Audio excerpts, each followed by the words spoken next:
So how about we move more into like the vowel valley and the mirrors? And someone was asking about the difference between the Elkonin boxes and then actually having the letters underneath.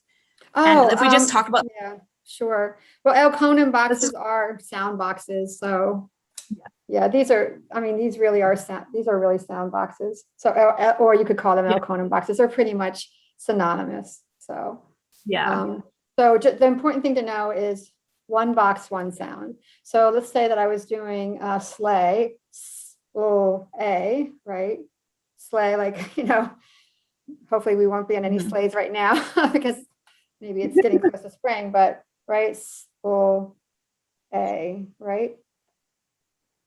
But this this grapheme EIGH is representing that long A, but it's only one phoneme. So I have, you know, one box for each phoneme sound.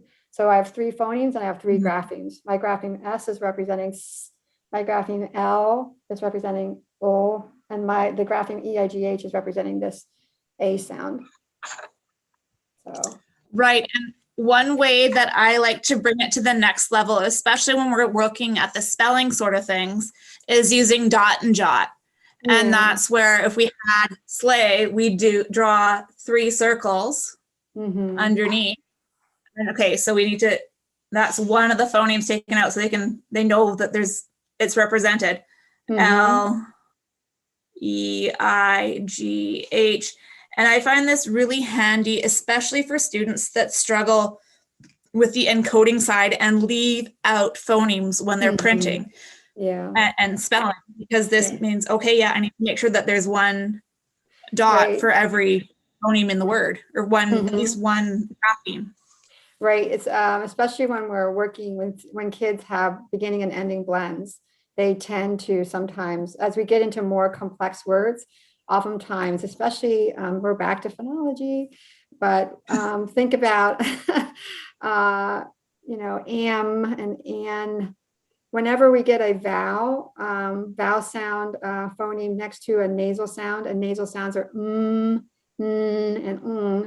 like am, an, you know, they get, you know, co-articulated or smushed together. Very, the same thing with when we have a R sound before a vowel, like R, they get co-articulated. So oftentimes, like for example, you'll see kids when they're beginning to learn to spell and encode, they might say but they drop out the you'll see they'll drop out that nasal sound. And the reason is because it gets kind of smushed together with that vowel and gets dropped out. So that dot and jot is showing them, oh gosh, I need something here to represent that phoneme. It's like a marker, that parking spot. Is that NG is one phoneme. Yes. It represents not the back of your throat. Yeah. And the further we think about our speech sounds, it goes front of our mouth to the back of our mouth. And so the sounds that are made at the front are easier for kids because they're more readily seen, like a right? But kind of hard to see, right? So they become a little bit more challenging. So